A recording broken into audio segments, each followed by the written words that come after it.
तो दोस्तों स्वागत है आपका एक और मज़ेदार पॉडकास्ट में। आज के जो हमारे गेस्ट हैं ये हमारे एक व्यूअर भी हैं और ये एक सी पायलट इन्हें कह सकते हैं, जहाज़ चलाते हैं, शिप चलाते हैं। और भाई की ऑर्गेनाइजेशन का नाम हम नहीं लेंगे due to confidentiality reasons, but ये हमारे रेगुलर व्यूअर हैं। इन्होंने बहुत सारे हॉरर पॉडकास्ट हमारे देखे हैं और इन्होंने हमें रीच आउट करा कि इनके पास एक ऐसी स्टोरी है जो इनके सीनियर के साथ हुई थी शिप पर। और वो जब हमने सुना उसका साइनॉप्सिस तो हमें लगा कि ये तो हमें पॉडकास्ट में कवर करना ही चाहिए। तो हमारे साथ है मयंक खत्री भाई। थैंक यू भाई, सबसे पहले बुलाने के लिए बहुत बहुत थैंक यू। अरे नहीं भाई, आप हमारे देखो, हम काम करते हैं जनता के लिए, आप लोगों के लिए। और आप बीइंग अ व्यूअर आपने हमें अप्रिशिएट भी करा और आप हमारे लिए कंटेंट भी लेकर आए हमारी जनता के लिए। तो ये तो हमें आपको थैंक यू कहना चाहिए।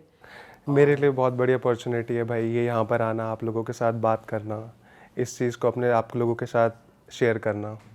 भाई जो आपके साथ जो भी आपके कैप्टन ने आपको बताया इंसिडेंट, उस बारे में तो हम बात करेंगे, डीपली जाएंगे। लेकिन उससे पहले थोड़ा अपने प्रोफेशन के बारे में बताइए। आप क्या करते हो और कहाँ कहाँ ट्रैवल कर रखा है आपने, थोड़ा बताओ। मेरा काम है जहाज़ को A से B पॉइंट तक लेके जाना। जैसे एयरप्लेन्स के पायलट्स होते हैं, उनको फ़्लाइट को एक एयरपोर्ट से दूसरे एयरपोर्ट तक लेके जाना होता है। तो सिमिलरली मैं एक सी नेविगेटर हूँ, नेविगेटिंग ऑफिसर। तो मेरा काम है जहाज़ को A पॉइंट से लेकर B पॉइंट तक लेके जाना सेफली। और ये मीडियम साइज जहाज़ होते हैं या बड़े जहाज़ होते हैं जैसे कार्गो? जो मैंने पहला शिप किया था that was at that time world के सबसे 20 लार्जेस्ट शिप में आता था। उसकी लेंथ थी 370 मीटर्स। जो फिर मैंने सेकंड शिप किया था दैट वाज अराउंड 300 मीटर्स। तो लेंथ जो है उनकी वो काफ़ी लंबी रहती है और डिपेंडिंग अपॉन द साइज़ वो उसी रूट पर चलते हैं जो आपके, जैसे स्विस कनाल है। स्विस कनाल में कुछ ज़्यादा बड़े जहाज़ ही जा सकते हैं क्योंकि उनमें कार्गो इतना ज़्यादा होता है कि तभी वो प्रॉफिट बना पाएंगे जहाज़, क्योंकि वो इतना एक स्पेसिफिक अमाउंट ऑफ कार्गो लेके जा सकते हैं।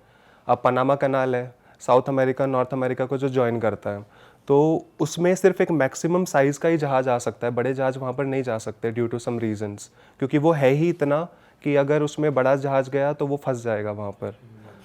तो हमारा काम ये होता है कि हमें जहाज़ को A से B पॉइंट तक लेके जाना है, डिपेंडिंग अपॉन की रूट क्या है, मेट्रोलॉजिकल कंडीशंस क्या है वहाँ की, और आपको आगे कैसे अहेड करना है।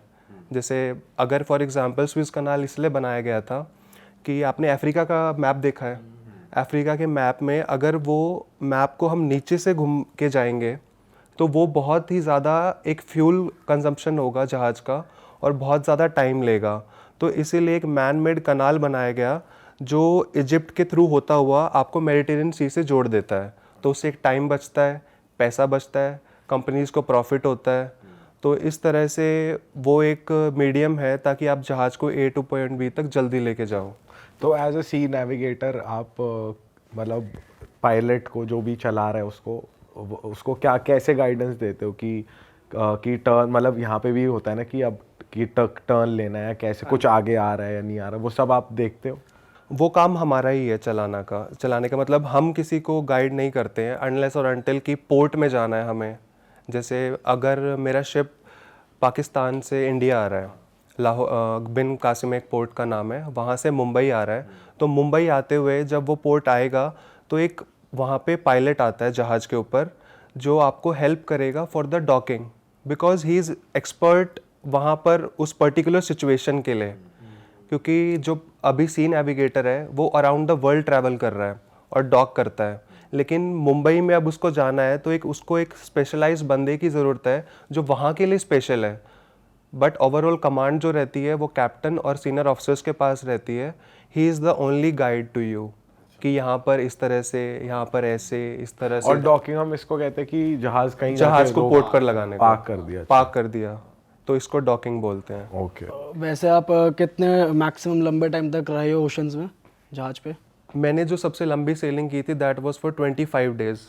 मैं लॉस एंजलिस से योकोहामा गया था जापान में। तो दैट वाज हमने पूरा पैसिफिक ओशन कवर किया था, ट्रांस पैसिफिक। भाई आपने कभी वो फेस करा है जो समुंदर में तूफान आते हैं और ऐसा लगता है कि आज तो गए डूबेगा ये? हाँ, क्योंकि पानी में तो कभी बवंडर आ रहा है, क्या हो रहा है, साइक्लोन आ रहा है, तो बहुत टाइफून आ कुछ रहा है, होता रहता है ना। बहुत कुछ होता भाई रहता है। कैसे फेस करते हो फिर, क्या हमने होता तो है? रील देखे कि शिप एकदम ऐसे नीचे जा रहा है पानी में, फिर वो भाई एकदम से ऊपर वो आ रहा है। सच की रील्स होती हैं, वो ऐसा होता है।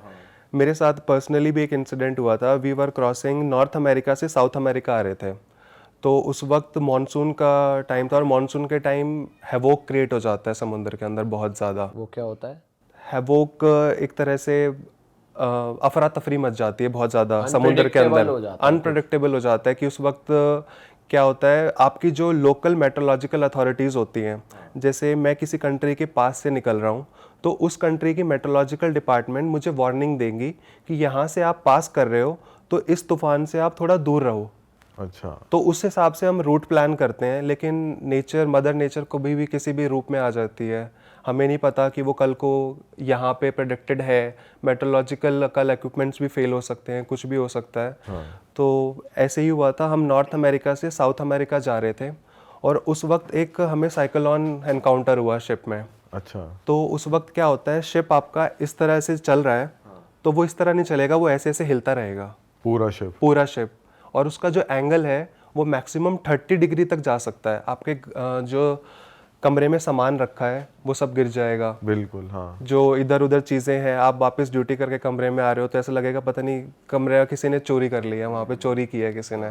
आपका सारा सामान इधर से उधर, इधर उधर, जिसकी वजह से सोना तक मुश्किल हो गया था।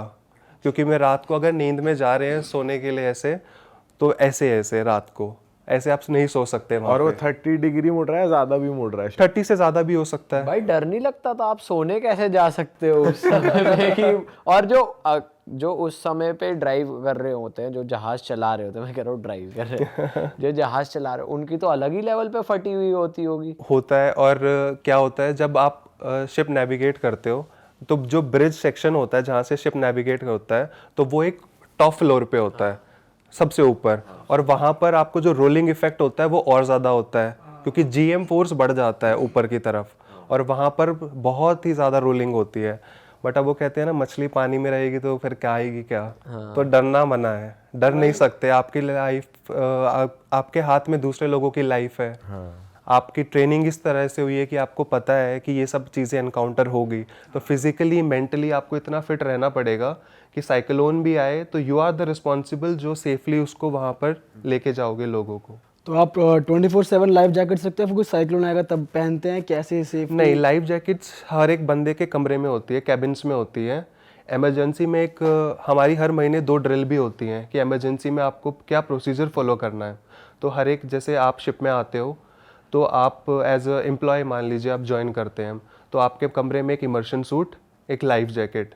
इमर्शन सूट क्या होता है, अगर आपने लाइफ जैकेट पहन ली और आप समुद्र में कूद गए, लाइफ जैकेट बचा लेगी, लेकिन समुद्र का पानी कई जगह इतना ठंडा होता है हाइपोथर्मिया से डेथ हो जाएगी, क्योंकि उसका पानी इतना ठंडा है वो ब्लड को आपका बिल्कुल सीज कर देगा, क्लॉट कर देगा। तो इमर्शन सूट और लाइफ जैकेट हर एक बंदे के कैबिन में रहेगी। अच्छा।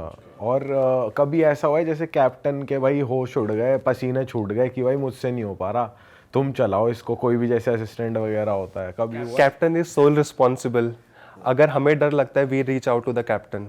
अच्छा। और अगर कैप्टन इतना ट्रेंड और एक्सपीरियंस होता है कि उसको हर सिचुएशन टैकल करने के बाद एक कैप्टन की पोस्ट दी जाती है, अगर वो भी डर गया, वो भी अगर लीडरशिप क्वालिटी में फेल हो गया, तो फिर राम नाम जपेंगे फिर तो। भाई अब बिना किसी देरी के, जिसके लिए लोगों ने ये पॉडकास्ट खोला है थंबनेल देख के, उस इंसिडेंट पे आते हैं, उस पैरानॉर्मल स्टोरी पे आते हैं। क्या हुआ था भाई, ज़रा डिटेल में शुरू करते हैं। तो जब मैंने पहला शिप ज्वाइन किया था अपना एज ट्रेनिंग नेविगेटिंग ऑफिसर, तो उस टाइम मेरे कैप्टन वो देहरादून से हैं, मैं उनका नाम नहीं लेना चाहूँगा, तो वो देहरादून से हैं। उन्होंने मुझे एक सीरीज ऑफ इंसिडेंट्स बताया था जो उनके शिप पर हुए थे। और ये कार्गो शिप ही था ये जो शिप था ये टाइप ऑफ कार्गो शिप ही था। अच्छा। स्पेसिफिक कार्गो शिप था जो एक ही तरह का कार्गो लेके जाता है इधर से उधर। तो उन्होंने मुझे जब वो स्टोरी शेयर की तो उस वक्त भी मुझे ऐसे गूज बम्स आ गए थे कि ये क्या हुआ। और जब वो मुझे बता रहे थे, वो खुद भी कहते हैं कि जब मैं कहीं पे जाता हूँ, बाहर जाता हूँ, तो मेरे बच्चे मुझे कहते हैं पापा वाली कहानी बताओ ना, वाली बताओ ना, वाली कहानी बताओ।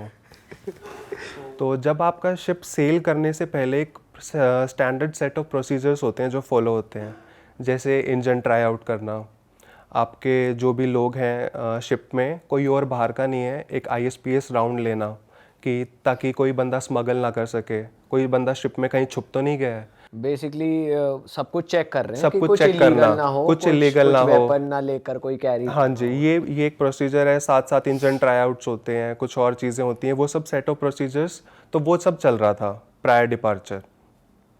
तो गैंगवे उस रास्ते को बोलते हैं जिससे आप जेटी मतलब पोर्ट से जहाज़ के ऊपर चढ़ते हैं। गैंगवे वो एक सीढ़ियाँ होती हैं जो आपको जहाज़ के ऊपर लेके जाती है जेटी से।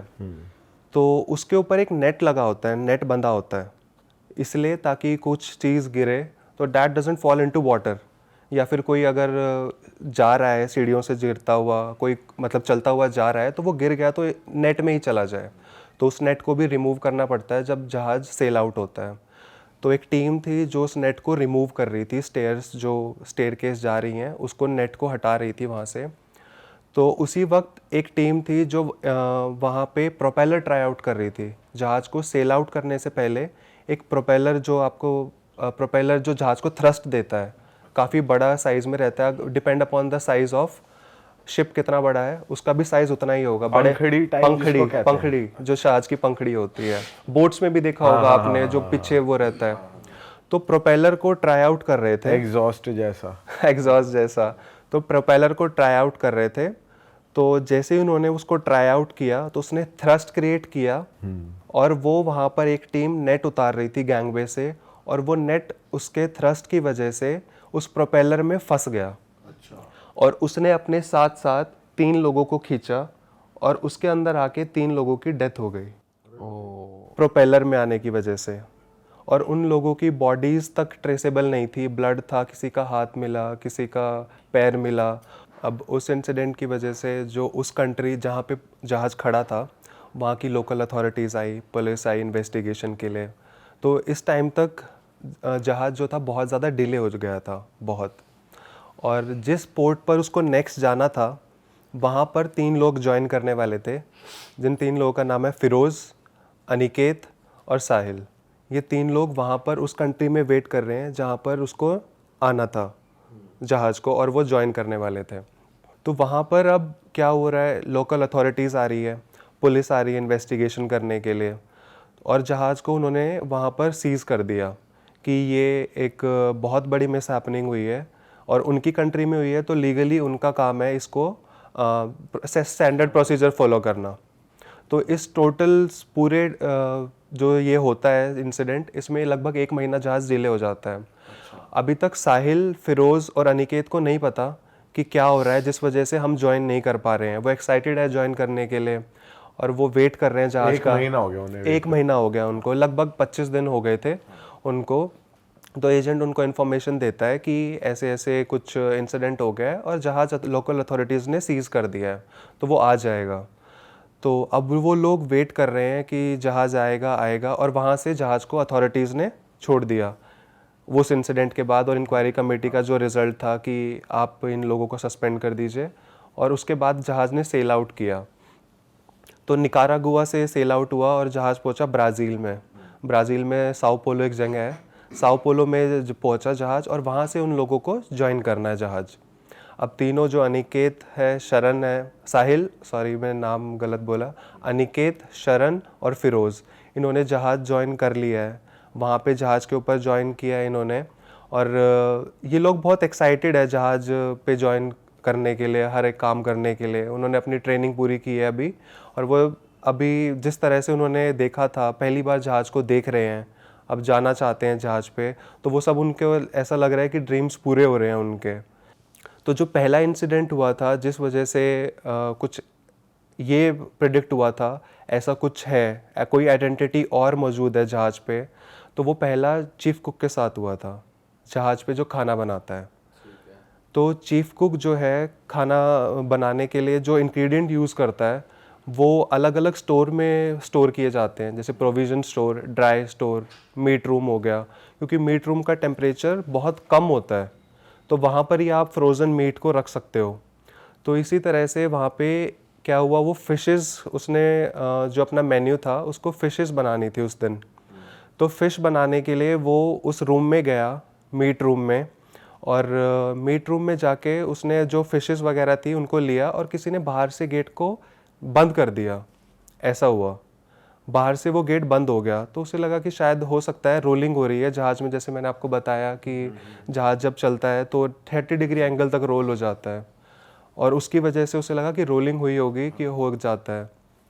तो उसने अंदर से एक अलार्म होता है जो आप प्रेस करेंगे तो डायरेक्ट ब्रिज पर बजेगा, तो वहाँ से पता लग जाएगा कि somebody needs help, और वहाँ पे किसी ने गेट बंद हो गया या इंसिडेंट की वजह से गेट जो है बंद हो गया। तो चीफ कुक ने भी इतना ध्यान नहीं दिया कि ऐसा ऐसा कुछ हुआ है, तो उसने ये बात किसी को बताई भी नहीं, और उसे ऐसा लगा भी नहीं कि ये बात शायद किसी के साथ शेयर करने वाली है। हाँ, नॉर्मल रोलिंग हुई है भैया, बंद हो गया गेट।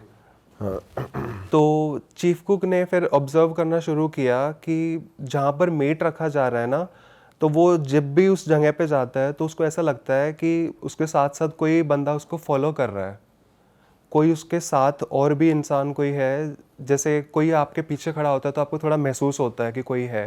तो चीफ कुक को कॉन्टिन्यूसली ऐसा ही लगने लगा कि जैसे कोई इंसान उसके साथ में खड़ा है, या कोई उसके इंसान साथ में कॉन्टिन्यूसली उसके साथ है, साथ साथ है, कोई किसी इंसान की प्रेजेंस फील हो रही थी। अब उसकी प्रेजेंस की वजह से उसे ये फील होने लगा कि उसे डर भी लगने लगा बहुत ज़्यादा कि यहाँ पर कुछ और भी चीज़ है, और डेथ हुई थी तो वो चीज़ें वो रिलेट कर पा रहे थे कि कुछ ऐसा तो नहीं है कि उन लोगों की स्पिरिट्स है, अब वो आत्मा उस है। एंगल में सोचने लगे। वो उस एंगल पे सोचने लग गए। तो उसने वो बात एक चीफ पेटी ऑफिसर से शेयर करी जिनका नाम है द्विवेदी जी। द्विवेदी जी से उन्होंने वो बात शेयर की, तो उन्होंने कहा कि हो सकता है तेरे मन का वहम हो, ऐसा कुछ नहीं हो सकता कि यहाँ पे ये चीज़ें, और ये चीज़ें किसी को बोलियो मत, तुझे ही लोग पागल बोलेंगे कि तो ऐसे ऐसे कर रहा है ये। तो उसने वो चीज़ अपने ही पास रखी और किसी के साथ शेयर भी नहीं की। अब फिर एक दिन क्या होता है, ब्रिज पे 12 से 4 जो अफसर वॉच कर रहा है, तो असिस्टेंट कमांडेंट है वो वॉच कर रहा है रात को, तो 12 से 4, तो उसके साथ उसकी वाइफ भी मौजूद है वहाँ पे। जब आप ऑन बोर्ड होते हो तो certain officers can call their wife, family भी बुला सकते हैं वो, तो उसकी वाइफ भी है ऑन बोर्ड वहाँ पर। तो वाइफ भी है और उसके साथ एक जूनियर ऑफिसर है जो उस वक्त सीख रहा है जहाज़ चलाना। तो वो दोनों जहाज़ के एक ब्रिज विंग पर हैं। ब्रिज विंग होता है जैसे ब्रिज होता है, तो उसके एक एक्सपैंडेड एक बैल्कनी, मान लीजिए बैल्कनी है, तो वहाँ पर हैं वो लोग, और वो लोग कॉफ़ी इंजॉय कर रहे हैं। 12 से 4 के बीच में उसका टाइम है। तो उन दोनों का साइमल्टेनियसली हाथ ऐसे ऊपर उठता है, साइमल्टेनियसली ऐसे, दोनों का, वाइफ और हस्बैंड वाइफ और जो उसके साथ जूनियर ऑफिसर था, अच्छा, उन दोनों का हाथ साइमल्टेनियसली ऊपर की तरफ ऐसे पॉइंट करता है। और अंदर जो नेविगेट कर रहा है ऑफिसर, वो बाहर एक बार देखता है तो उसको वो वापस उधर देखता है जहाँ पे वो पॉइंट कर रहे हैं, तो कुछ उनको एक स्मोकी सा, हेजी सा फिगर दिखता है। स्मोकी फेज, जैसे धुंध होती है ना, इस तरह का क्लाउड टाइप का एक फिगर दिखता है उनको, जो स्लाइड करते हुए चला गया है ऐसे। अच्छा, तो वो उस इंसिडेंट से उस चीज़ को जो चीफ कुक के साथ हो रहा था वो उसको रिलेट कर पा रहे थे कि ऐसा कुछ हो रहा है कि ये जो लोग हैं, ये जो बता रहे हैं, ये आइडेंटिटी कोई और प्रेजेंट है जहाज पे। तो उसने वो चीज़ फिर कैप्टन को बताई कि ऐसे ऐसे कुछ देखा है। तो कैप्टन ने वो सब चीज़ें पे बिलीव नहीं किया और बोला किसी को बोलना भी मत ये सब चीज़ें, क्योंकि हो सकता है तुम्हारे मन का वहम हो, या और इस तरह से डेथ हुई है तो लोग अफवाह भी बहुत फैलाते हैं उस वक्त। वैसे मानने वाली भी कभी बात है क्योंकि एक फॉग टाइप दिखाया, कुछ फॉग टाइप दिखा है, ऐसे कुछ दिखा है, प्रॉपर कुछ नहीं दिखा है एग्जैक्टली। तो लोगों ने बिलीव भी नहीं किया और कोई उनकी बात इतना ज़्यादा मान भी नहीं रहा था कि ऐसे है। ठीक है, तो अब 3 से 4 दिन बाद फिर से ऐसा कुछ हुआ कि ब्रिज पर वही ऑफिसर मौजूद था। 12 से 4 कहते हैं ये नेगेटिव एडिटिटीज़ जो होती हैं थोड़ी ज़्यादा एक्टिव होती हैं। 3 बजे के करीब, 2 बजे के करीब इनकी जो एंटिटीज़ हैं वो थोड़ी और नेगेटिविटी हो जाती है, तो उसकी वजह से ये ज़्यादा एक्टिव है।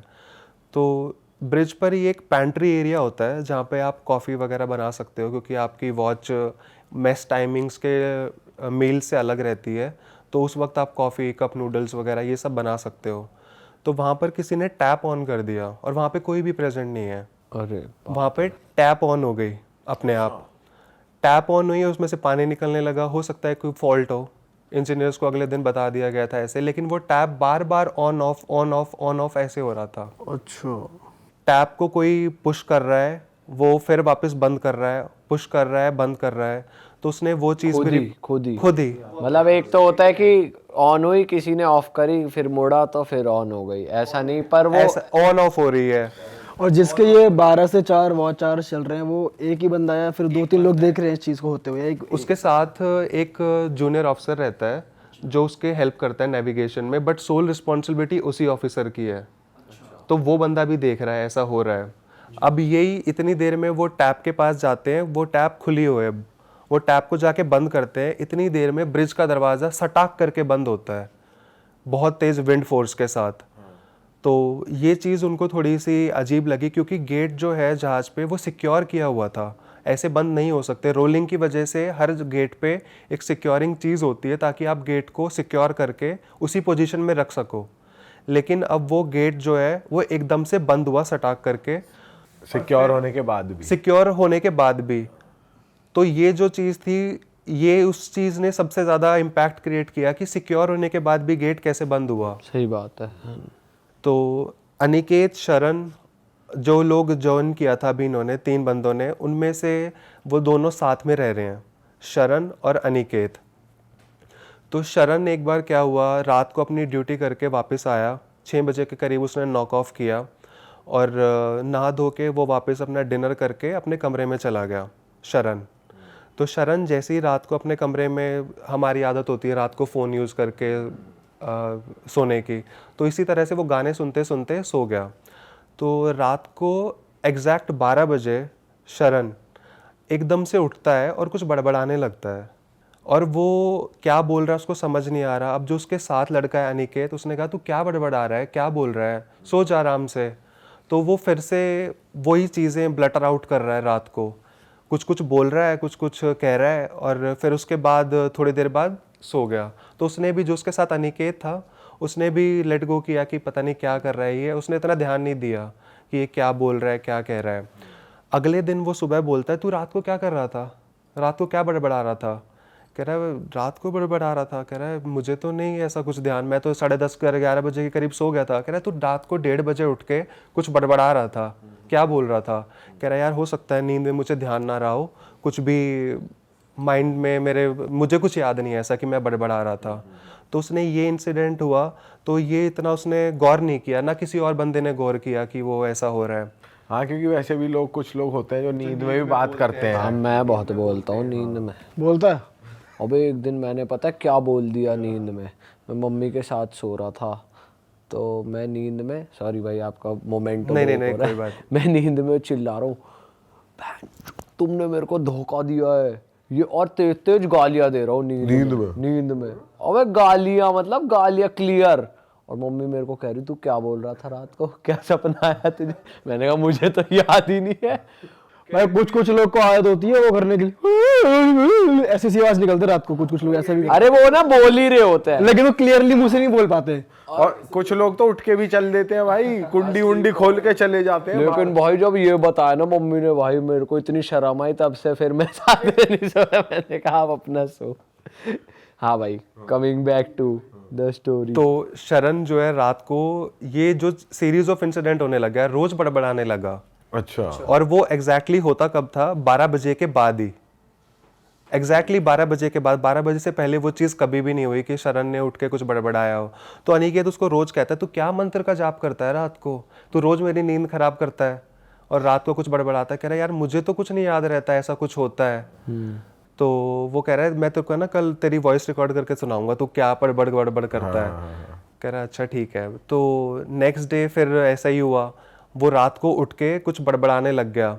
अब वो बीच बीच में जब वो उठा अनिकेत उसके साथ में, तो उसने देखा उसको बीच बीच में बोलने के साथ साथ उसकी गर्दन ऊपर हो रही है एकदम इस तरह से। ये पहली बार हुआ। उसकी गर्दन ऐसे ऐसे हो रही है बार बार ऊपर की तरफ, और बोल भी रहा है। वो क्या बोल रहा है वो ना उसको समझ आ रहा है, ना वो उसको पता है कि ये क्या बोल रहा है, क्या बड़बड़ाए जा रहा है। तो अब ये जो चीज़ है उन्होंने शेयर की जो उनके चीफ पेटी ऑफिसर थे द्विवेदी जी से, कि ये रात को है ना ऐसे ऐसे कुछ कुछ बड़बड़ा रहा है।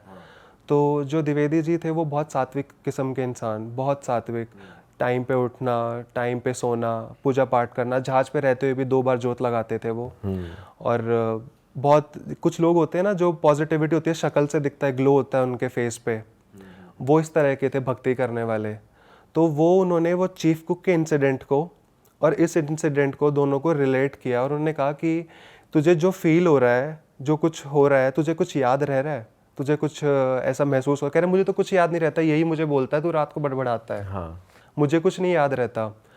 तो उन्होंने कहा कि तू आज मैं तेरे साथ रहता हूँ रात को, देखते हैं कि क्या होता है रात को। तो अब वो रात को उसके साथ रुकते हैं सोने के लिए, अनिकेत, और साथ में द्विवेदी जी हैं रुके हुए, जो तीन लोग हैं अब साथ में। अब ऐसे ही हुआ 1 बजे के करीब वो फिर से उठा और फिर बोलने लगा, कुछ बड़बड़ा रहा है, वो कुछ ऐसे ही बोल रहा है।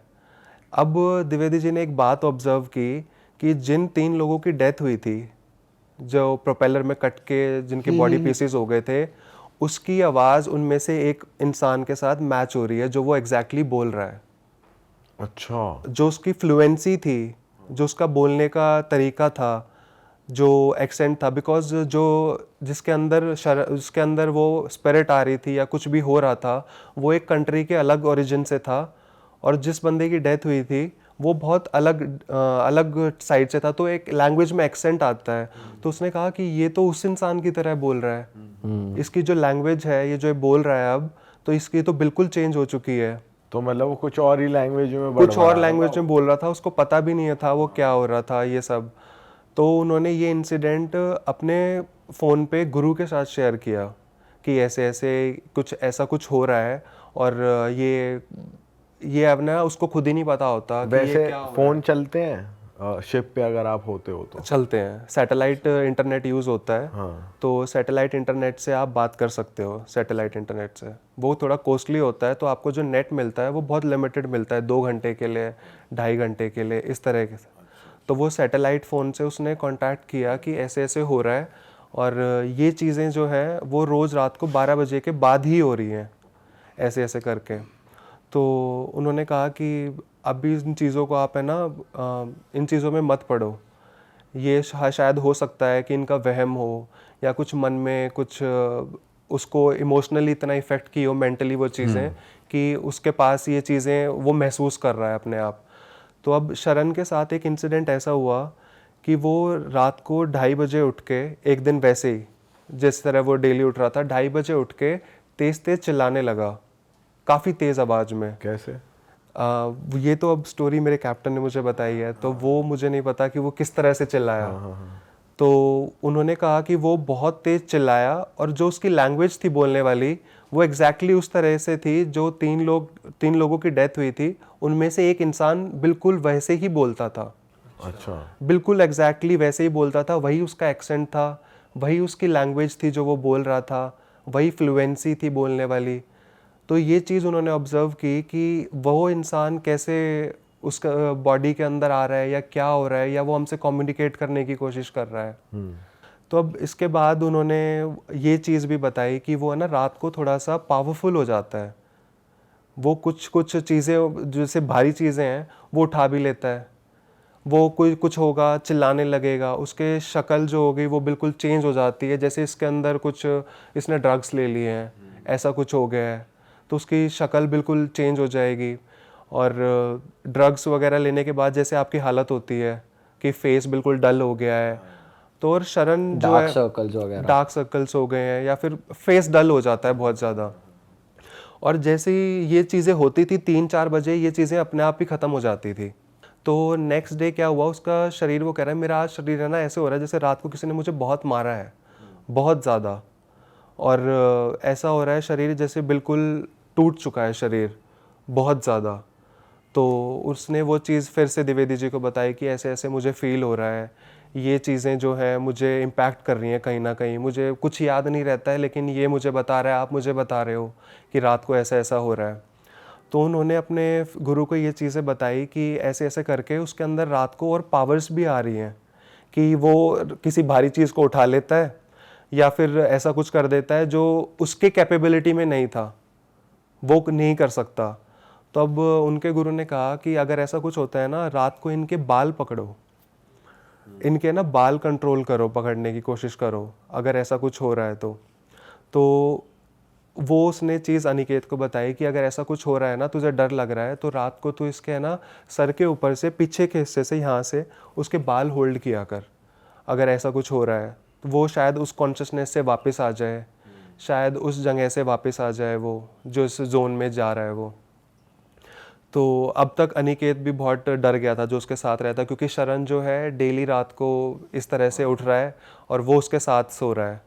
तो अब ये इंसिडेंट डेली हो रहा है इस तरह से। तो उसने डिसाइड किया कि ये चीज़ जाके मैं अपने सीनियर अथॉरिटीज़ को बताता हूँ, कैप्टन को बोलता हूँ या कुछ भी, मेरे को या तो रूम चेंज करो मेरा, मैं ऐसे या तो मेरी नींद भी कंप्लीट नहीं होती है या कुछ भी होता है। तो जब बात हायर अथॉरिटीज़ तक गई तो वो खुद इंटरवीन करना चाहते थे उस चीज़ में आके कि मैं एक बार देखना चाहूँगा कि ऐसा क्या हो रहा है। जो कैप्टन होते हैं शिप के वो सबसे हाईएस्ट अथॉरिटी होती है हाईएस्ट ship पे? अथॉरिटी होती है। तो वो चाहते थे देखना कि ऐसा क्या हो रहा है। तो अब जब नेक्स्ट डे हुआ तो वो कैप्टन भी आया और अनिकेत भी थे साथ में, तो ऐसा कुछ भी नहीं हुआ, कुछ भी नहीं हुआ ऐसा। और उन्होंने कहा तुम शायद पागल बना रहे हो, और जो ये भूतिया माहौल हो रहा है ना जहाज पर, ये तुम लोग ही रिस्पॉन्सिबल हो इस चीज़ के लिए, ऐसा कुछ भी नहीं है। कहाँ हो रहा है ये चीज़ें, तुम कह रहे हो रोज़ हो रहा है, और वैसा कुछ भी नहीं हुआ। तो कह रहे सर हमें नहीं पता, अब हम तो डेली ये चीज़ देख रहे हैं। उसने कहा कि ठीक है कोई बात नहीं, मैं ना तुम जब बोलोगे ना उस वक्त आ जाऊँगा मैं, तुम मुझे कॉल कर देना इंटरकॉम से और आई विल रिस्पॉन्ड। तो उन्होंने कहा ठीक है सर, लेकिन आप इस टाइम तक मेरा रूम चेंज कर दीजिए या फिर मुझे कहीं और शिफ्ट कर दीजिए, मुझे इसके साथ रहने में बहुत डर लग रहा है अब, कि क्योंकि द्विवेदी जी ऐसे बोल रहे हैं कि शायद हो सकता है कोई और एंटिटी इसके अंदर आ रही है या कुछ ऐसा कोई चीज़ हो रही है। तो उन्होंने फिर डिसाइड किया कि उसको अकेले ही उस रूम में रहने देते हैं, वो अपने साथ ही अपना जो भी वो है ताकि उसके तक ही रहे वो चीज़ें। तो अब शरण अकेला है रूम में, अब उसके साथ और कोई नहीं है वहाँ पे। तो अब सेम चीज़ वही दोबारा होने लगी, और लेकिन हायर लेवल पे होने लगी। अब वो साथ साथ चिल्ला भी रहा है अच्छा, रात को। अब वो चिल्ला रहा है साथ साथ और तेज आवाज़ें निकाल रहा है, कुछ बोल रहा है, कुछ कह रहा है। और द्विवेदी जी अभी तक अब वहाँ नहीं सो रहे अपने उधर? वो नहीं सो रहे वहाँ पे, वो अकेला सो रहा है। अब लेकिन जो ये इंसिडेंट हुआ, वो चिल्लाना शुरू हुआ, तो इससे अब वो आवाज़ें हर जगह गई और उन्होंने ये चीज़ हर जगह फैल गई कि रात को कुछ ना कुछ तो हो रहा है इसको। तो 3 बजे के करीब किसी ने उसके रूम में एंटर करके देखा, वो अपने आप से बड़बड़ा रहा है, अपना सर घुमा रहा है या कुछ ऐसा कुछ बोल रहा है अपने आप ही, और चिल्ला भी रहा है तेज़ तेज़। तो अब उसके बाद एक और इंसिडेंट हुआ जिसमें ये सब के आगे प्रूफ सा हो गया कि कुछ ना कुछ तो प्रेजेंट है यहाँ पर। क्या हुआ था? उस दिन ब्रिज पर क्या हुआ था, वही 12 से 4 जो असिस्टेंट कमांडर की वॉच चल रही थी, तो वो वॉच कर रहा है और वॉच करते करते उसने 3 टारगेट ऑब्जर्व किए स्टारबर्ड राइट साइड पे उसने 3 टारगेट ऑब्जर्व किए। टारगेट एज इन टारगेट हम बोलते हैं, लाइट्स ऑब्जर्व की 3 लाइट, क्योंकि अब जैसे हो सकता है कोई डॉक हो या सिटी हो उसकी लाइट। जैसे सिटी होती है तो उसमें बहुत सारी लाइट्स होती है। हाँ। लेकिन आपको एक जो 3 लाइट्स दिखेंगी वो या तो आपका फिशिंग वेसल है या कोई शिप है। Got it. तो वो 3 लाइट्स उसने ऑब्जर्व की जो स्टारबर्ड साइड पे थी, लगभग 5 से 6 नॉटिकल माइल के दूर। तो ये कोई ऐसा बात नहीं है कि एबनॉर्मल चीज़ हुई है। तो उसने वो ऑब्जर्व किया कि बाकी ओपन सी है बिल्कुल, कोई और टारगेट या फिशिंग वेसल कुछ भी नहीं है। स्टारबर्ड साइड पे उसने 6 नॉटिकल माइल दूर 3 टारगेट ऑब्जर्व किए। तो उसने अपने हिसाब से शिप को नेविगेट किया और एक्शन लिया, क्योंकि हर एक जो इंसिडेंट, जो भी आप ट्रैफिक आपको आगे एनकाउंटर होता है, तो उसका एक आपको स्टैंडर्ड प्रोसीजर फॉलो करना पड़ता है कि आप राइट लो, आप लेफ्ट लो, या फिर जो भी चीज़ आपको एक्शन फॉलो बट करना अगर है। वो आपसे बहुत ज्यादा दूर है तब तो आप सीधा भी चल सकते हो। तो उसने वही किया उस वक्त, वो टारगेट उसको वो नहीं कर रहे थे, कंसर्न में नहीं थे, और वो चलता गया। अब उसने थोड़ी देर बाद ये ऑब्जर्व किया कि जो वो 3 टारगेट है ना, 3 टारगेट हैं, वो लेफ्ट साइड पर सिमिलरली उसको 3 टारगेट दिख रहे हैं ऐसे ही। अच्छा, कितनी दूर जाके? थोड़ा सा आगे चल के जब उसने ऑब्जर्व किए, थोड़ा सा आगे, चाहे वो 1 नॉटिकल माइल था, तो थोड़ी दूर बाद उसने ऑब्जर्व किया कि वो टारगेट उसको लेफ्ट साइड पे दिख रहे हैं। Somebody change the compass heading और उस जहाज को राइट साइड पर ले गया था उसका। फॉर एग्जांपल जहाज 100 हेडिंग पे था, तो 60 डिग्री घुमा के जहाज को 160 पर ले गया, स्टीयरिंग व्हील को घुमा के, और स्टीयरिंग व्हील अब उधर जाके कोर्स उधर हो गया, और इसलिए उसको वो जो टारगेट लेफ्ट साइड पे दिख रहे थे वो राइट साइड पर दिखने लगे थे। जैसे वो चला रहा है जहाज, तो वो वहीं पर है, स्टीयरिंग पर ही है? नहीं, नॉर्मली जहाज जो होते हैं वो ऑटो पायलट पे रहते हैं। जैसे हवाई जहाज ऑटो पायलट पे रहते हैं, ऐसे ही नॉर्मली जो जहाज होते हैं ओपन सी में जहाँ पे आपको ट्रैफिक कंसर्न का नहीं है, आपको पता है कि बहुत रूम है, आराम से निकल सकता है, इस कोर्स पे मैं रखता हूँ, बाइनोकुलर से वॉच करता रहूँगा, कोई और मेरे को दिख रहा है तो मैं उसके हिसाब से एक्शंस लूँगा। ओके। तो उसने उस वक्त जहाज को एक सेट कोर्स पे डाला हुआ था कि 158 पर जहाज चलता रहे। हाँ। लेकिन somebody changed that heading। और वो खुद, जैसे सब, सॉरी आपको कट कर रहा हूँ थोड़ा समझने के लिए, जैसे आपने ऑटो पायलट पे डाला हुआ है और आपका वॉच चल रहा है, आप जहाज चला रहे हो, आपने सेट कर दिया कि भाई ये सीधा सीधा जाता रहेगा, तो आप बाहर चले गए कॉफ़ी पीने, या आप कहाँ चले गए? अपनी सीट छोड़ के वो बंदा कहाँ चला गया था? अनमैन्ड नहीं छोड़ सकते आप उसको कभी भी। जैसे उसने ऑटो पायलट पे सेट कर दिया तो एक बटन दबा देगा जिससे वो उसी सेम हेडिंग पे ही फॉलो होता रहेगा। उसके बाद वो आगे रडार पे काम कर रहा है। रडार दूर है सीट से? वो जो स्टीयरिंग व्हील होता है वो थोड़ा सा पीछे होता है, और रडार्स और इक्विपमेंट्स जो होते हैं वो थोड़ा आगे होते हैं। अब वो रडार पे अपना ऑब्जर्व कर रहा है, कुछ अपना कोर्स जिस पोर्ट पे जाना है उससे नेक्स्ट पोर्ट के लिए रूट बना रहा है। तो उसने थोड़ी देर बाद ऑब्जर्व किया कि किसी ने शिप की हेडिंग को बिल्कुल चेंज कर दिया है। ओह, मतलब शिप मुड़ गया पूरा। तो इसीलिए वो जो 3 टारगेट थे वो राइट साइड पे दिख रहे थे, अब वो उसको लेफ्ट साइड पे दिख रहे थे। तो शिप ने वैसे जब टर्न लिया होगा तो उसी से ही नहीं अंदाजा लग गया होगा कि भाई? नहीं, जो शिप होता है गाड़ी की तरह टर्न नहीं होता, बहुत धीरे धीरे आराम से टर्न होता है, और रात के वक्त आपको नहीं पता लगेगा। जैसे आप एक रोड पे चल रहे हैं, रोड पे लाइट है तो आपको रोड दिखेगा, लेकिन आप अपनी गाड़ी की लाइट्स बंद कर देंगे या ऊपर वाली लाइट्स जो रोड पे होती हैं वो बंद हो जाएंगी, तो आपको क्या दिखेगा? अंधेरा ही है, बिल्कुल डार्क। रात में तो कुछ दिखेगा ही कुछ भी नहीं दिखेगा। तो उसने जब आके अपने रडार पे और एक्डिक्स पे सब चीजें देखी तो उसने देखा किसी ने हेडिंग चेंज कर दी है जहाज की, अरे बाप और जहाज को पूरा घुमा दिया है, और इसीलिए वो 3 टारगेट जो राइट में थे वो लेफ्ट में आ गए थे। तो ये वाला इंसिडेंट था जिसमें जो पहले इंसिडेंट्स हुए थे उनके कोई प्रूफ नहीं थे, वो जाग रहा है, सो रहा है, लोगों ने देखे थे। बट इस वाले इंसिडेंट का प्रॉपरली रडार की रिकॉर्डिंग थी, प्रॉपर एक एक्डिस की रिकॉर्डिंग थी जिसने वीडीआर ने रिकॉर्ड किया था। तो वो चीज़ जो ऑफिसर उस वक्त वॉच पे था उसने कैप्टन को दिखाया कि इस तरह से जहाज़ को किसी ने घुमाया है। तो उस वक्त कैप्टन को अब वो स्टेट में आ गया था कि कुछ प्रेजेंट है यहाँ पे, कुछ ना कुछ तो है, क्योंकि ऑटोमेटिकली अपने आप जहाज नहीं घूम सकता। किसी को एक स्टैंडर्ड प्रोसीजर फॉलो करना पड़ेगा, और उसके बाद वो ऑटो पायलट से हैंड स्टीयरिंग पे आएगा और वो स्टीयरिंग घुमाएगा। तो वो चीज़ उस चीज़ ने कैप्टन को बहुत डरा दिया था कि ये ऐसी चीज़ हुई है कि जो कंसर्न की है बहुत ज़्यादा, कुछ ना कुछ तो आइडेंटिटी प्रेजेंट है। तो इसके बाद एक दिन जहाज़ पे, जैसे नॉर्मली सेल पे होते हैं तो जहाज़ पे पार्टीज़ वगैरह होती हैं, बारबेक्यू होता है, ओपन एयर में हम पार्टीज़ वगैरह करते हैं। तो वहाँ पे पार्टी चल रही है, शरण भी प्रेजेंट है पार्टी में, अनिकेत द्विवेदी और शिप का सारे क्रू प्रेजेंट है। तो पार्टी करते करते रात के 12 बज गए और लेट हो गया। अब फिर शरण के साथ वही चीज़ हुई। अब ये जो चीज़ हुई वो सबके सामने हुई। अच्छा, अभी तक तो वो कमरे में उठ रहा था, अब उठ रहा था। और उस वक्त क्या था, केक कटिंग चल रही थी। तो केक कटिंग चल रही थी तो सीनियर मोस्ट जो आगे ऑफिसर्स होते हैं वो केक कटिंग कर रहे थे। तो शरण ने वहाँ से चाकू पकड़ा और फिर से उसको फिक्स आने लगे। उसने अपना जो गर्दन है वो एकदम से उसकी झटके से ऐसे पीछे गई, और वो फिर से उसी आवाज़ में बोलने लगा जिस आवाज़ में वो 4-5 दिन पहले बोल रहा था, उसी आवाज़ में कॉन्टिन्यूसली।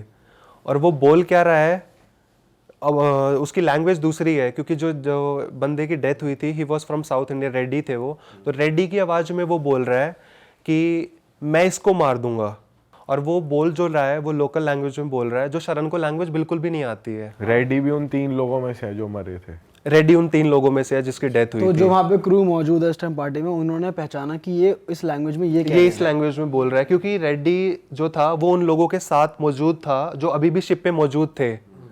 तो उन्होंने कहा कि ये तो बिल्कुल रेड्डी की तरह बोल रहा है। और सब लोग शॉक हो गए थे कि एक नॉर्थ इंडिया से बिलोंग करने वाला बंदा साउथ इंडियन लैंग्वेज कैसे बोल रहा है। अब इस इंसिडेंट से क्या हुआ प्रूव कि उसके अंदर कुछ रेड्डी की स्पिरिट आ रही है, या फिर ऐसा कुछ हुआ रहा है कि रेड्डी यहाँ पर मौजूद है, प्रेजेंट है वो।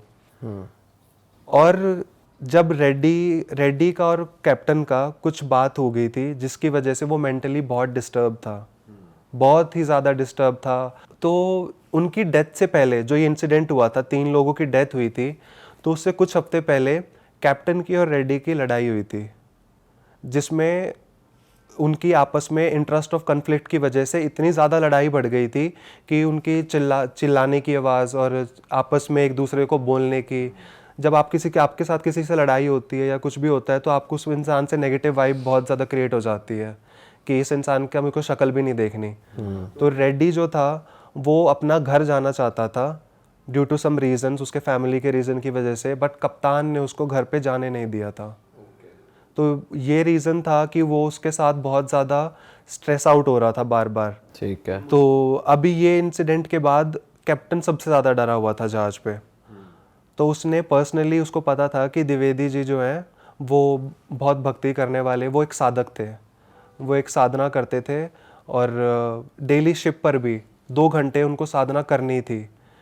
तो उन्होंने ये बात अपने गुरु को जब बताई तो उसने कहा कि तुम्हें है ना इससे बाहर रहना है, तुम इतने कैपेबल नहीं हो कि तुम स्पिरिट हैंडल कर सको।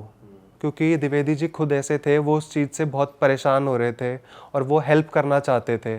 तो वो पर्सनली खुद जाके पर्सनल इंटरेस्ट दिखा के अपना उस चीज़ को डील करना चाहते थे।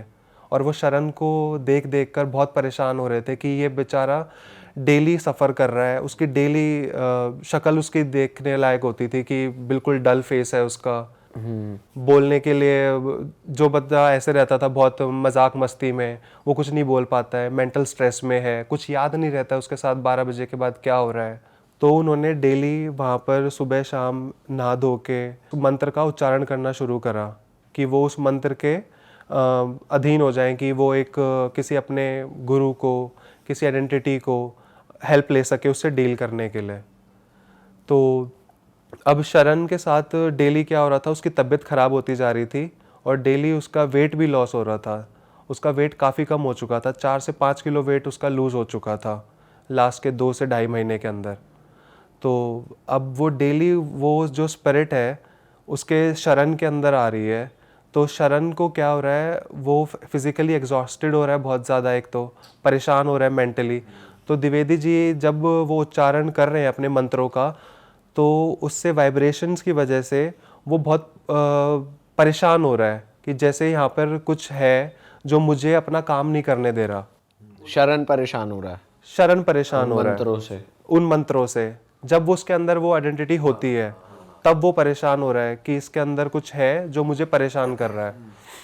तो इसके बाद उन्होंने कहा कि 15 दिन से 20 दिन तुझे कम से कम लगेंगे इस मंत्रों का उच्चारण करके तैयारी करने के लिए, ताकि तू उस आइडेंटिटी से डील कर सके, चाहे वो कुछ भी हो, आत्मा है या फिर कोई भी स्पिरिट है, कुछ भी है, तू तभी उससे डील कर पाएगा। तो अब उसके बाद जब वो उनका एक स्पेसिफिक टेन्योर पूरा हो गया कि उन्होंने मंत्र अपने पूरे कर लिए और वो उस लेवल पे पहुंच गए, तो उन्होंने अपने गुरु को बताया कि ये चीज़ें हैं और अब मैंने कर चुका हूँ। तो उन्होंने उसके ऊपर बोला कि अब ये सिर्फ तेरी जिम्मेदारी है कि तू इन चीज़ों में जाके उस चीज़ को कर पाएगा या नहीं कर पाएगा। तो totally it was on him कि वो उसको जाके ठीक कर सकते हैं या नहीं कर सकते। तो अब रात को वो जब ये इंसिडेंट्स हो रहे थे 12 से 3 के बीच में, तो वो उनके साथ जाके बैठे हैं द्विवेदी जी, उसके साथ शरण के साथ बैठे हैं। और जब वो बैठे हैं तो एग्जैक्टली वही चीज़ें हो रही हैं, फिर से वही चीज़ें फिर दोबारा रिपीट हो रही हैं। वो उठता है, कुछ बड़बड़ा रहा है, कुछ बोल रहा है, कुछ कहने की कोशिश कर रहा है। तो उन्होंने कहा था कि जब तुम अपने मंत्रों का उच्चारण करोगे ना, तो वो जो शक्ति है ना, वो तुम्हें वो करने नहीं देगी और पूरी कोशिश करेगी कि तुम वहाँ से उस चीज़ को छोड़ दो या भाग जाओ, क्योंकि वो एक मकसद के लिए है वहाँ से, और वो जब तक उसका मकसद पूरा नहीं होगा वो वहाँ से नहीं जाएगा बिना किए। और उसका मकसद था सिर्फ मैं कैप्टन को मार दूँ या फिर उसको ऐसा हार्म करूँ जो उसने मेरे साथ किया, अपना प्रतिशोध लेना चाहता था वो। तो जब द्विवेदी जी ने उसको एनकाउंटर किया उस चीज़ को, तो वो खुद भी डर रहे थे, खुद भी डर रहे थे। जब उन्होंने पहली बार वो मंत्रों के उच्चारण उनके आगे किए, तो उन्होंने जिस साधना में वो बैठते थे उच्चारण के लिए, तो उसी साधना में बैठ के, शरण के पास ही बैठे हैं वो, और वो उसी साधना में जाके उसके ऊपर वो मंत्रों का उच्चारण कर रहे हैं। और शरण अभी इस वक्त और ज़्यादा एग्रेसिव हो रहा है, और ज़्यादा उसको फील हो रहा है कि यहाँ पे कुछ ऐसा है जो मुझे मेरा काम नहीं करने दे रहा, हो रहा है, वो डिस्टर्ब हो रहा है। तो उसने जिस तरह बताया उसके गुरु ने, उसने वो प्रोसीजर फॉलो किया। उसने उनके बाल पकड़ के रखे और वो वही मंत्रों का उच्चारण किया। और वो एक है ना तिलक लगाते थे अपने माथे पे, जो होली ऐश होती है उसका तिलक लगाते थे। तो वो करते करते उन्होंने कहा कि तुझे डेली ये चीज़ें है ना कम से कम 1 हफ्ते तक करनी पड़ेंगी। वो उन्होंने भभूत जो थी वो उसके हाथ पे लेके और पूरे अच्छे से उसके फेस पे लगा दी। और वो और चिल्ला रहा है उसकी वजह से, शरण उस वक्त और चिल्ला रहा है, कह रहा है तू मेरे आगे आ रहा है अगर तो तेरा भी वही हाल होएगा जो कैप्टन का होगा। तू हट जा मेरे रास्ते से, तू हट जा मेरे रास्ते से। तो वो उसको ये कह रहा है कि इस लड़के ने तेरा क्या बिगाड़ा है जिसके शरीर में आके तू अपना एक मीडियम बना रहा है, तू इस लड़के ने तेरा क्या बिगाड़ा है, ये मेरी मदद करेगा। तो अब उसको जो वो मंत्र चल रहे हैं वो मंत्र उसको लगातार आके 7 दिन तक दोहराने हैं, और वही भभूत उसको उसके सर पे घुमानी है लगातार 7 दिन तक। तभी वो चीज़ है जो उसको एज पर हिज गुरु वो उस चीज़ उसको छोड़ सकती है। तो उन्होंने कहा कि ये चीज़ तेरे को फॉलो करनी है, बट एक टाइम पे आके उनका भी जो अंदर से मेंटल वो पीस था द्विवेदी जी का, जो खुद उनकी वो थी, वो एक गिव अप कर रही थी कि शायद मैं नहीं कर पाऊँगा, और इस तरह से जो उस चीज़ जो मेरे को आइडेंटिटी को उसको फ्री कराना है शायद पॉसिबल नहीं हो पाएगा। तो उन्होंने अपने गुरु को ये सब चीज़ें बताई कि इस तरह से मुझे ये डिफ़िकल्टी हो रही है कि मुझे नहीं लगता मैं कर पाऊँगा ये चीज़ें। तो उन्होंने कहा कि हर एक चीज़ के पीछे एक रीज़न होता है, और तेरे को है ना एक रीज़न ढूंढना है तुझे क्यों करना है वो।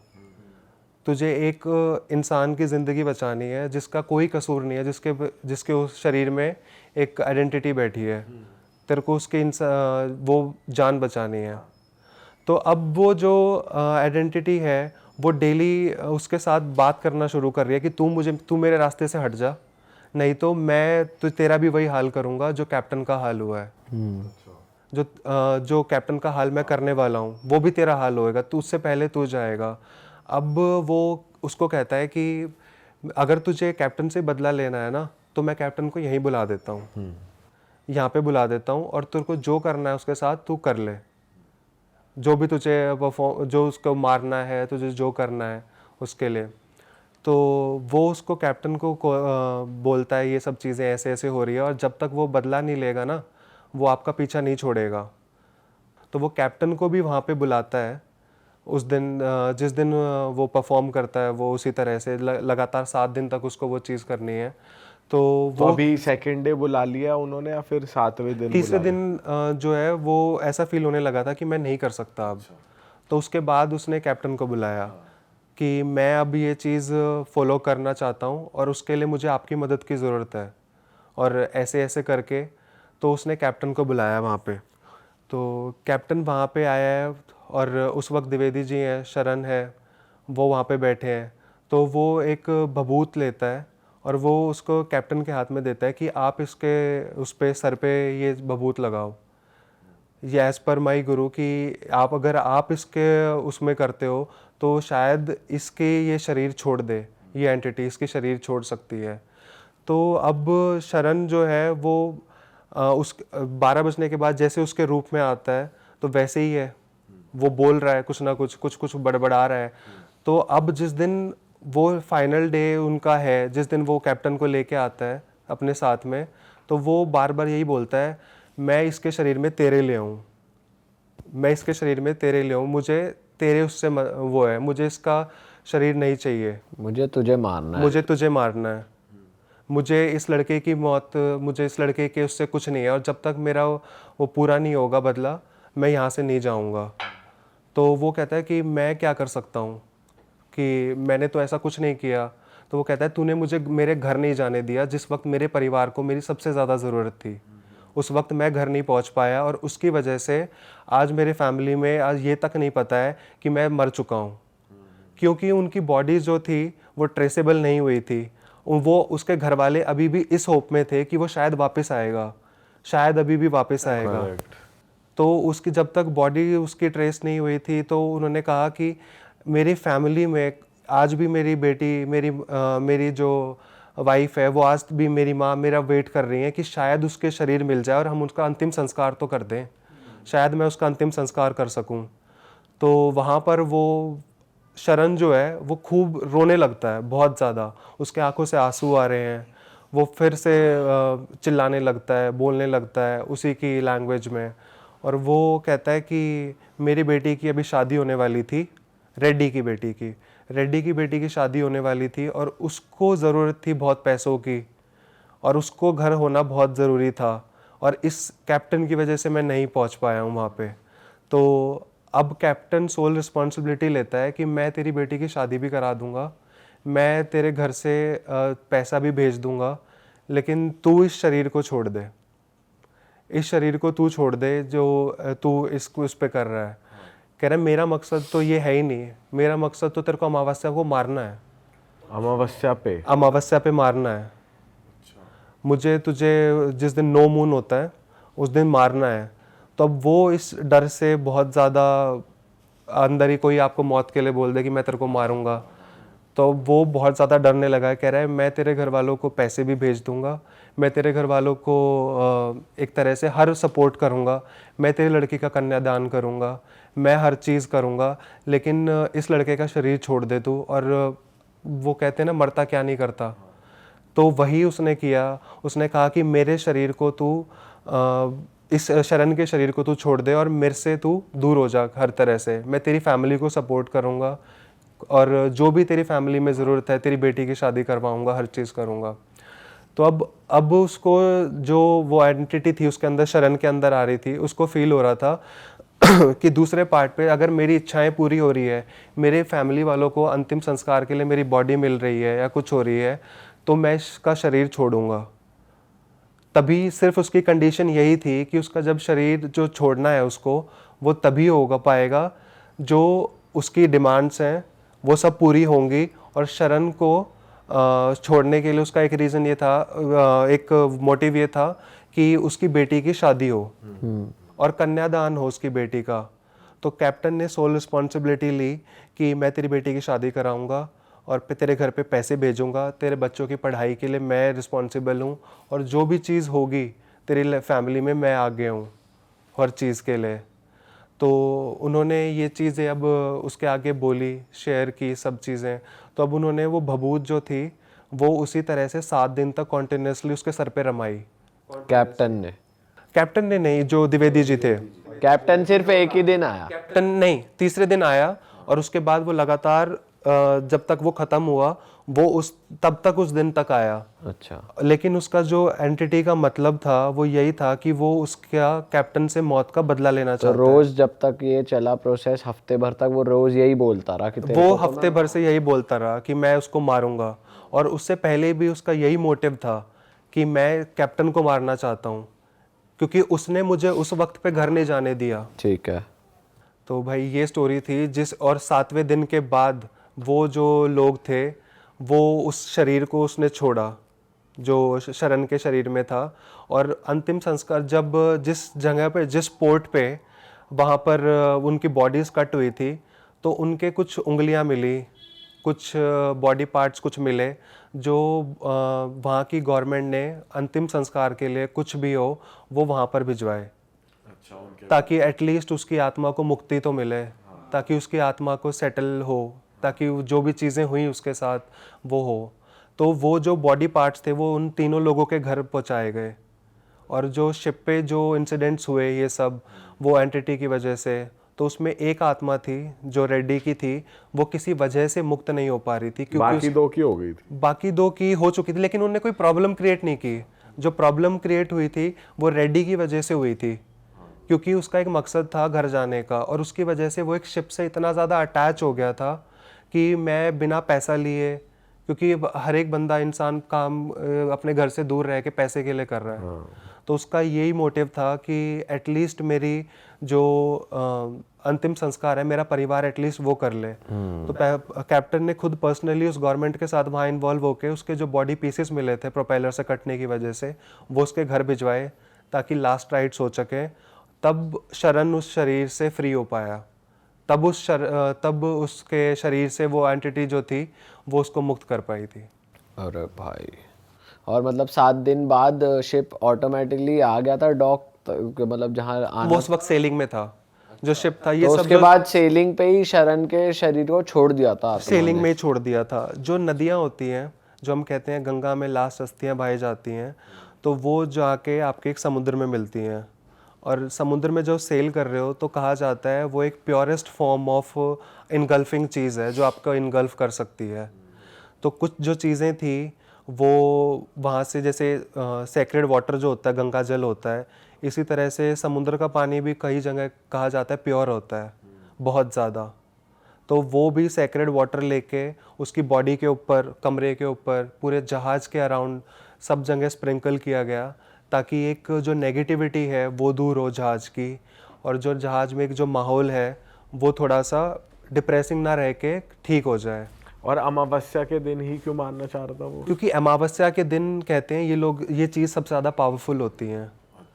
उसने ये कहा था कि मेरा दिन आएगा अमावस्या वाले दिन, जो वो आइडेंटिटी उसके अंदर आ रही थी, तो वो कह रही थी कि मेरा दिन, जो मेरा टाइम आएगा वो अमावस्या के दिन आएगा, अमावस्या के दिन। तो वो जो आप कह रहे हो कि जो सेलिंग होते होते सारा कुछ हो रहा था, तो उन्होंने तभी, कैप्टन ने तभी बात की थी गवर्नमेंट से उस दौरान ही, और फिर सब बॉडी के पार्ट्स उस टाइम ही, उस दौरान ही पहुंचाए गए थे उनके वहाँ पे। उसने गवर्नमेंट से बात की थी कि बॉडी पार्ट्स पहुंचाए जाएं इनके घर पे, क्योंकि हिंदू रिचुअल्स के हिसाब से जब तक अंतिम संस्कार की आपकी जो लास्ट बोन्स होती हैं, जो आपकी उसमें राख होती हैं, वो नहीं जाती हैं तो नहीं होता है।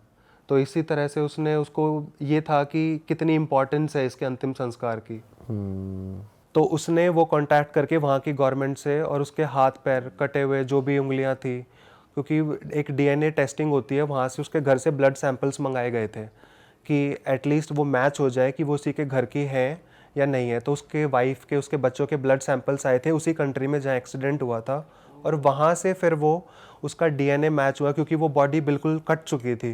तो बॉडी पार्ट्स मैच किए गए थे फिर उसके बॉडी पार्ट मैच किए गए थे कि किसका, कौन सा रेड्डी का है और कौन सा किसका है, तो तब जाके वो वहाँ पर पहुँच पाए थे। और फिर उसने वादे मुताबिक शादी कराई कैप्टन ने। वादे मुताबिक शादी कराई। उसके बच्चे का आज भी जो है वो रिस्पॉन्सिबिलिटी उसी को ले रहा है, और हर साल वो जाता भी है वहाँ पे, और उसकी फैमिली को एक सर्टेन अमाउंट ऑफ मनी भी भेजता है कि इस तरह से ये जो हुआ है ये मेरी वजह से हुआ था, वो मेरा चाहता था, मेरी वजह से घर नहीं पहुंच पाया था। उसने शादी भी कराई, उसने पैसे भी भेजे, और आज भी जो उसका लड़का पढ़ रहा है 10th 11th क्लास में है वो, तो उसकी education is sponsored by that captain only. तो उसके बाद कभी नहीं हुआ, उस 7 दिन के बाद नहीं हुई कभी वो चीज़? 7 दिन के बाद वो चीज़ कभी नहीं हुई ऐसे कि शरण उठ रहा है या फिर कुछ ऐसा हो रहा है। तो बाद में द्विवेदी जी से ये भी पूछा गया था कि शरण को ही क्यों चुना गया, जहाज़ में तो बहुत लोग हैं। तो ही सेड कि कुछ लोग आसान होते हैं जिनके आत्मा प्रवेश कर जाए, और कुछ लोगों के शरीर ऐसा होता है जिसमें नहीं कर, कोई अब बंदा है जिनका ऑरा वीक होता है बेसिकली, हाँ जी, उसमें वो घुस जाती है। बिल्कुल सही। कोई स्पिरिचुअलिटी फॉलो करता है, नाम जप करता है, तो उसके अराउंड पॉजिटिविटी क्रिएट इतनी ज़्यादा हो जाती है, वो कहते हैं ना, you are what you believe. तो वो बिलीव करने लगे लोग जब, तो उनको वो चीज़ें और भी ज़्यादा होती होती दिखी। वाह भाई, मज़ा आ गया यार इस कहानी में, और आई एम श्योर ऑडियंस को भी बहुत तगड़ा मज़ा आया होगा। तो भाई इसी के साथ ख़त्म करते हैं इस पॉडकास्ट को। उम्मीद है आपको मज़ा आया हो, और अगर आप ये रात को देख रहे हो तो उम्मीद है आपको नींद अच्छी आए। एंड हम मिलेंगे ऐसी एक और मज़ेदार कहानी के साथ। Till then bye bye. जाने से पहले ऑडियंस को बता दें, आप हमारी मर्चेंडाइज खरीद सकते हैं भाई, जो शिवम जी ने पहनी हुई है। एवोल्यूशन, इसका बैक प्रिंट बहुत तगड़ा है भाई। तो आप और ले अगर सकते हो। आपको भी जहाज का पायलट बनना है आपको भी शिप चलाना है, उससे रिलेटेड कुछ भी आपको इन्फॉर्मेशन चाहिए तो मयंक भाई को आप रीच आउट कर सकते हैं। उनका इंस्टाग्राम यहाँ पे मेंशन्ड भी है, डिस्क्रिप्शन में भी है।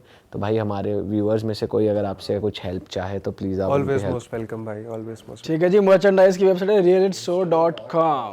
ठीक है, मिलते हैं नए पॉडकास्ट में। Till then bye bye, like comment share and do subscribe. जय बजरंग बली, जय बजरंग बली। तो दुश्मन की नली।